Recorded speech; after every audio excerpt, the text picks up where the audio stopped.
여러분, 구독자가 10명이 빠졌습니다. 그러다 다시 15명의 구독자가 늘어납니다. 제가 지지하던 이재명 대통령이 이상한 방향으로 가는 것을 보고 쓴소리를 시작했을 때의 일입니다. 그렇게 7개월 만에 1만 명이라는 기적같은 숫자를 달성했습니다. 여러분, 민주당의 전당대회 소식을 전하느라 정신없이 달다 보니 정작 제 채널의 중요한 순간에 감사 인사조차 제대로 드리지 못했습니다. 구독자 1만 명, 진심으로 고맙습니다. 오늘의 이 민주당이 반토막 나는 일이 없었다면 구독자가 2만 명은 넘었을 거라는 지인들의 격려도 있었습니다. 오늘은 매일 다루던 정치 이슈를 잠시 내려놓고 올해 71살의 제가 왜 유튜브라는 낯선 바다에 뛰어들었는지 제 이야기를 한번 전해볼까 합니다. 벌써 10년 전 일이네요. 65세 정년을 맞이한 선배들의 일상을 보면서 내가 나이가 들면 과연 무엇을 하며 살아야 할까 진지하게 고민했었습니다.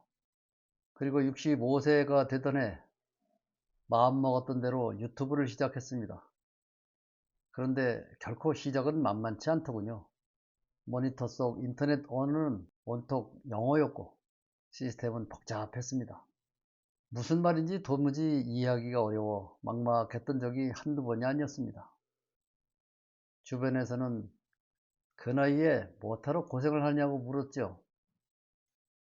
솔직히 말씀드리면 나이 든 사람이 진행하는 영상을 과연 누가 볼까, 또 몇 명이나 볼까, 저 스스로도 큰 기대는 없었습니다.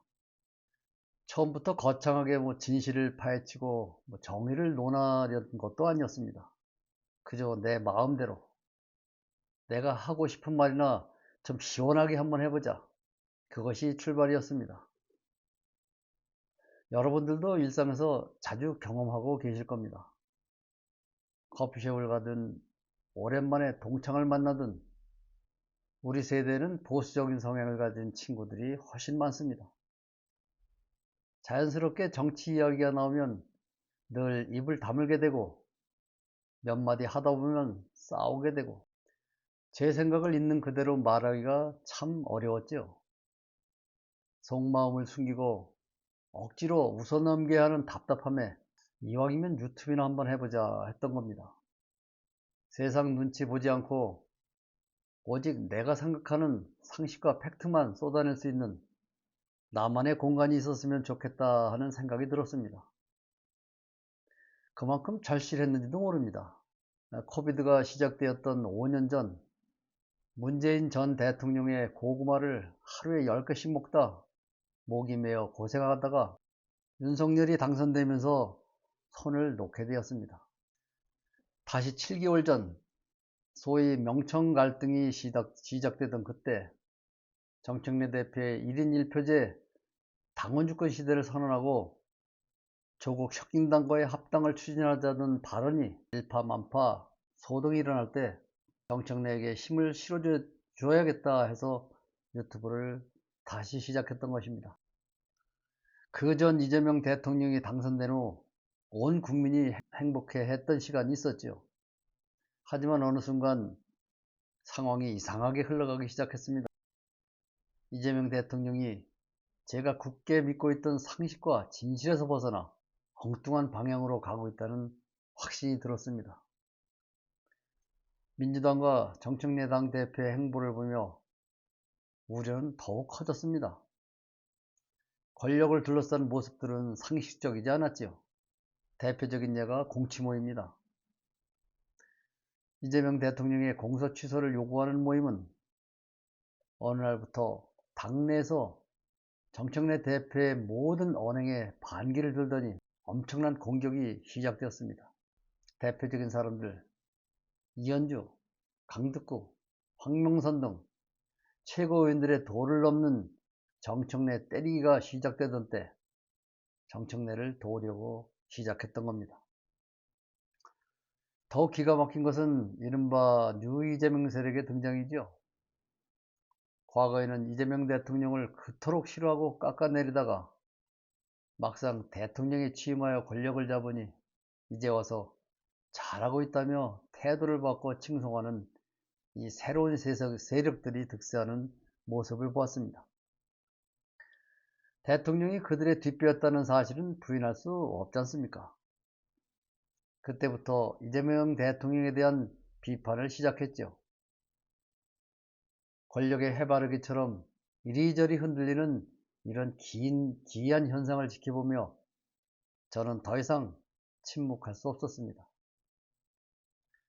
아무리 내가 지지했던 사람이라도 잘못된 길을 간다면 직설적으로 짚어내는 것이 진짜 국민의 도리라고 믿었기 때문이죠. 비판의 대가는 즉각적이고 매서웠습니다.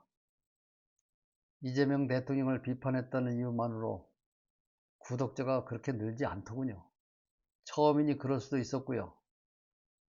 구독자 수에 신경 쓰지 않았는데 그래도 조금씩 늘었다가 다시 빠지고 늘었다가 다시 빠지는 여건 속에서도 이만큼 왔습니다.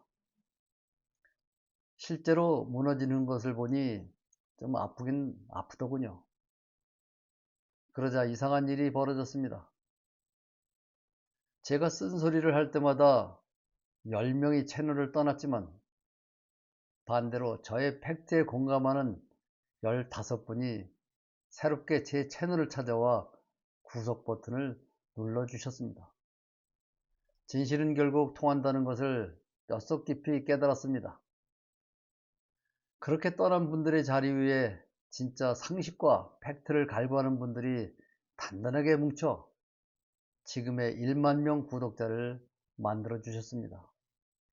지금 제 영상을 시청하고 계신 여러분은 대체적으로 저와 비슷한 연배이실 겁니다. 앞서 말씀드렸듯 우리 나이에 민주화 진보의 가치를 긍정적으로 바라보고 맹목적인 지지가 아닌 이성적인 비판을 수용할 줄 아는 분들을 찾기란 참 어렵죠. 모래사장에서 바늘 찾기만큼이나 귀한 일입니다. 보수적인 주변의 시선 속에서도 묵묵히 합리적인 진보의 길을 걷고 계신 여러분 한 분 한 분이 저에게는 천군만마와 같습니다. 그래서 저는 1만 명이라는 단순한 숫자를 넘어 저와 뜻을 함께 해주시는 여러분이라는 존재 자체에 10배로 깊은 감사를 드립니다. 20대, 30대, 40대 시청자분들, 구독자분들에겐 100배로 감사의 인사를 드려야겠네요. 고맙습니다. 어느 분이 그러시더군요. 이제 젊은 분들에게 맡기고 쉬시라고요. 그러시면서 이런 말씀도 하십니다. 재밌으면 된 겁니다. 속상해하지 마시고 즐겁게 하십시오. 참 모든 분들께 신세를 지고 있습니다. 여러분이 곁에 없었다면 쏟아지는 비난과 구독 취소의 압박 속에서 진작에 마이크를 내려놓았을 것입니다. 앞으로도 저는 화려한 포장이나 복잡한 억측은 하지 않겠습니다. 지금까지 해왔던 것처럼 민주당이든 정청래 대표든 이재명 대통령이든 혹은 유이재명 세력이든 간에 잘못된 것은 잘못되었다고 짧고 확실하게 꼬집겠습니다. 국민 모두가 이해할 수 있는 편안하고 쉬운 언어로 전달하겠습니다. 저와 비슷한 시대를 견뎌오신 귀하고 소중한 동년배 여러분, 진심으로 고맙습니다. 감사합니다. 다음 영상에서 뵙겠습니다.